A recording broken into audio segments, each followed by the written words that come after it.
अगर आप भी लेना चाहते हैं देश दुनिया की तमाम जानकारी तो आज ही सब्सक्राइब करें हमारे चैनल को। साथ ही नीचे दिए बेल आइकन को जरूर दबाएं ताकि हर अपडेट आप तक पहुंच सके। नमस्कार, प्रभा साक्षी देख रहे हैं आप, आपके साथ मैं हूं अंकित सिंह। आला कमान से टकराव के बीच आज कांग्रेस के असंतुष्ट नेता जम्मू में जुटे। यह जुटान ऐसे समय में हो रहा है जब आला कमान से इनकी दूरियां लगातार बढ़ रही हैं। जुटान में गुलाम नबी आजाद के समर्थन में भूपेंद्र सिंह हुड्डा, आनंद शर्मा, कपिल सिब्बल, राज बब्बर जैसे दिग्गज कांग्रेसी नेता शामिल हुए। इस अवसर पर गुलाम नबी आजाद ने कहा कि मैं राज्यसभा से रिटायर हुआ हूं, राजनीति से रिटायर नहीं हुआ और मैं संसद से पहली बार रिटायर नहीं हुआ हूं। जम्मू कश्मीर पर बात करते हुए उन्होंने कहा कि आज कई वर्षों बाद हम राज्य का हिस्सा नहीं हैं, हमारी पहचान खत्म हो गई है। राज्य का दर्जा वापस पाने के लिए हमारी संसद के अंदर और बाहर लड़ाई जारी रहेगी। जब तक यहाँ चुने हुए नुमाइंदे मंत्री और मुख्यमंत्री नहीं होंगे तब तक बेरोजगारी, सड़कों और स्कूलों की हालात ऐसे ही जारी रहेगी। मैं पार्लियामेंट के राज्यसभा से रिटायर हुआ हूं, राजनीति से रिटायर नहीं हुआ हूं जैसे मेरे साथी ने।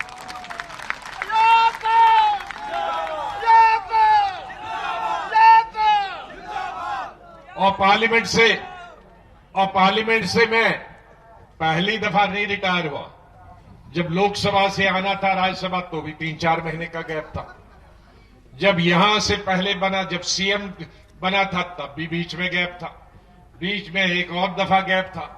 तो हम इधर से डूबते हैं, इधर निकलते हैं, इधर से निकलते हैं, इधर डूबते हैं।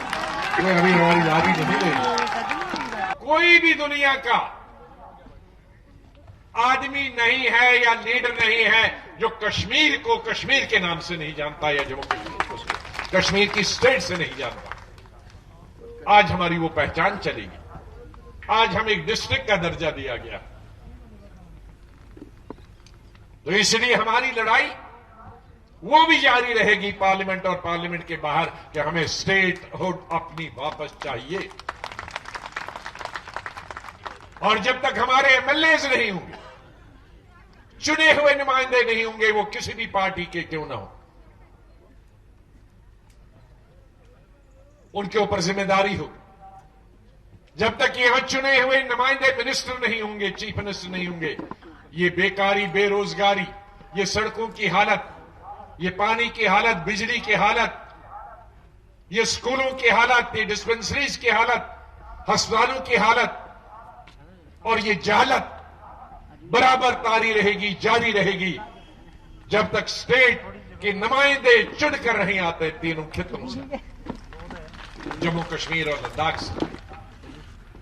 लेह का डिस्ट्रिक्ट यूटी चाहता था, लेकिन कारगिल का डिस्ट्रिक्ट बिल्कुल यूटी नहीं चाहता, यूटी के खिलाफ। और जम्मू के लोग, चाहे वो कांग्रेस का हो, नेशनल कॉन्फ्रेंस का हो, पीडीपी का हो, बीजेपी का हो, आरएसएस का क्यों ना हो, वो भी स्टेटहुड चाहता। अगर किसी एक में जरूरत है लीडर को किसी पार्टी की, वो कल स्टेटमेंट दे दे कि मुझे स्टेटहुड नहीं चाहिए। वहीं कांग्रेस पार्टी को नसीहत देते हुए कद्दावर नेता कपिल सिब्बल ने कहा कि सच्चाई ये है कि कांग्रेस पार्टी हमें कमजोर होती दिखाई दे रही है और हम इसलिए यहां इकट्ठा हुए हैं। हमें इकट्ठा होकर पार्टी को मजबूत करना है। गांधी जी सच्चाई के रास्ते पर चलते थे, ये सरकार झूठ के रास्ते पर चल रही है। उन्होंने पार्टी को गुलाम नबी आजाद के अनुभव का लाभ उठाने की नसीहत देते हुए कहा कि गुलाम नबी आजाद साहब की असली भूमिका क्या है। गुलाम नबी जी अनुभवी हैं, वह एक ऐसे नेता है जो हर राज्य के हर जिले में कांग्रेस की जमीनी हकीकत को जानते हैं। हमें दुख हुआ जब हमें मालूम हुआ कि उन्हें संसद से मुक्त किया जा रहा है। हमने उन्हें दोबारा क्यों नहीं भेजा। मैं नहीं समझ रहा कि कांग्रेस अपने अनुभव का उपयोग क्यों नहीं कर रही है। अब मैं साधारण रूप से आपसे कुछ ऐसी बातें करना चाहता हूं जो देश की जनता समझ पाए कि गुलाम नबी आजाद साहब का असल रोल क्या है। आप कई बार हवाई जहाज में चढ़ते होंगे और हवाई जहाज में चढ़ने में जो वहां बैठा होता है हवाई चलाने वाला वो अनुभवी होता है ना। बहुत जरूरी है कि उसको अनुभवी होना चाहिए। दूसरी बात यह है कि उसके साथ एक इंजीनियर भी होता है कि कहीं इंजन में गड़बड़ी हो जाए तो वो ठीक कर देगा। तो गुलाम नबी जी अनुभवी भी हैं और इंजीनियर भी।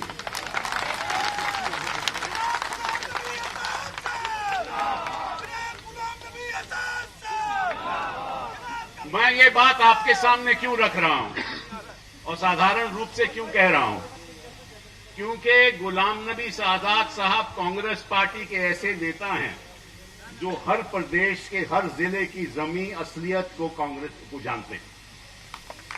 क्या कांग्रेस की असलियत है, कहां है, सब ना तो नेता लोगों के साथ इनका गहरा संबंध है। और जब हमें ऐसा लगा कि पार्लियामेंट को गुलाम नबी आजाद को आजाद कर रहे हैं तो हमें दुख हुआ। ये सच्चाई की बात है। हमें वहां बैठे बैठे बहुत दुख हुआ। हम नहीं चाहते थे कि गुलाम नबी आजाद साहब को पार्लियामेंट से आजादी मिले। ये क्यों, आप पूछिए क्यों? क्योंकि मैं समझता हूं कि जब से वो राजनीति में आए, कोई ऐसी मिनिस्ट्री नहीं है जिसमें वो मिनिस्टर नहीं थे। कोई ऐसी मिनिस्ट्री नहीं रही जिसमें वो मिनिस्टर नहीं रहे। कोई ऐसा नेता नहीं जिनको व्यक्तिगत रूप से वो जानते नहीं। और जब ये लीडर ऑफ ऑपोजिशन थे, मैं आपको सच्चाई की बात करता हूं कि टेलीफोन जब ये किसी भी नेता को करते थे तो सुबह इनके यहां सभी नेता आकर मीटिंग करते थे। ये एक अनुभवी नेता ही कर सकता है। जम्मू में शांति सम्मेलन में कांग्रेस नेता आनंद शर्मा ने कहा कि 1950 के बाद कभी ऐसा अवसर नहीं आया जब राज्यसभा में जम्मू कश्मीर का कोई प्रतिनिधि ना हो। यह दुरुस्त होगा।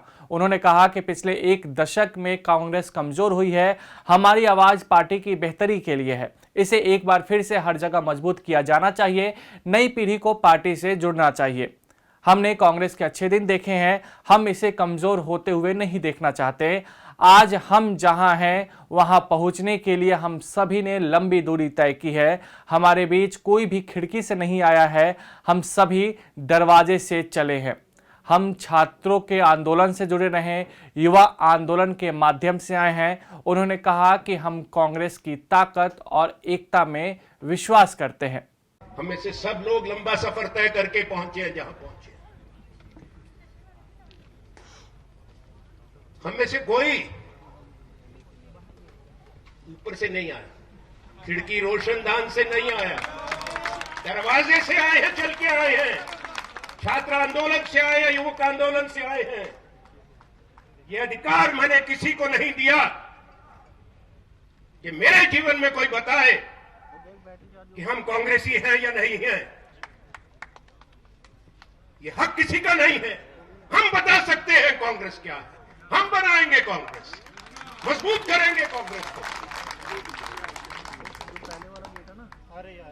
हम कांग्रेस को मजबूत के साथ साथ कांग्रेस की एकता को मानते हैं। तो पूरी कांग्रेस एकजुट होगी।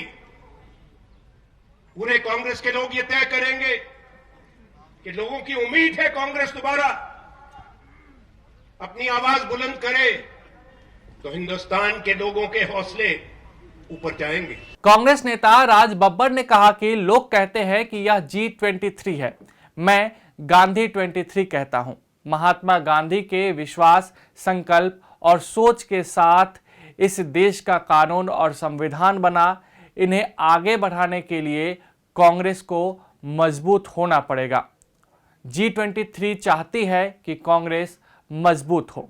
लोग कहते हैं G23, मैं कहता हूं गांधी 23। महात्मा गांधी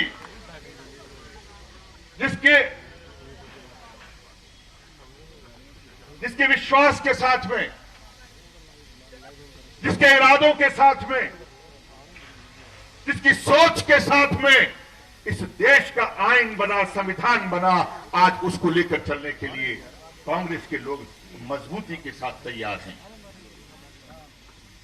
ये G23 कांग्रेस की मजबूती चाहती है, उसके अंदर वो इंसानियत काफी है।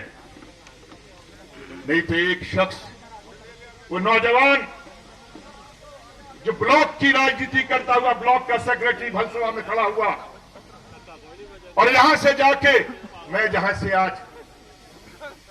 जहां रात को कल परसों काम कर रहा था और आज रात को जाकर फिर करना है, उस बंबई, उस मुंबई, उस महाराष्ट्र से आया हूं और वहां के महाराष्ट्र के वासिन में जाकर 20 साल का नौजवान सांसद बनता है और एक बार नहीं, 2 बार नहीं, लगातार बनता है। ये पहचान इस रियासत की थी। आज के इस जुटान में सबसे खास बात रही कि इन नेताओं के सिर पर भगवा साफा था। इस मौके पर वरिष्ठ नेता मनीष तिवारी ने कहा कि आजाद उन नेताओं में से है जो कांग्रेस को समझते हैं। पार्टी और राष्ट्र दोनों को ही उनके दिशा निर्देश और मार्गदर्शन की जरूरत है। अब G23 नेताओं के बारे में आपको बता देते हैं। अगस्त 2020 में कांग्रेस के 23 नेताओं ने सोनिया गांधी को चिट्ठी लिखी थी। इन नेताओं ने सोनिया गांधी से संगठन में बदलाव की मांग की थी। दिसंबर 2020 में चिट्ठी लिखने वाले कुछ नेताओं ने सोनिया गांधी से मुलाकात की थी। फरवरी 2021 में कांग्रेस नेताओं ने फिर से सोनिया गांधी को चिट्ठी लिखी और संगठन में बदलाव की मांग की। इसके साथ ही इन नेताओं ने पार्टी के समक्ष कुछ बड़ी शर्तें भी रखी हैं।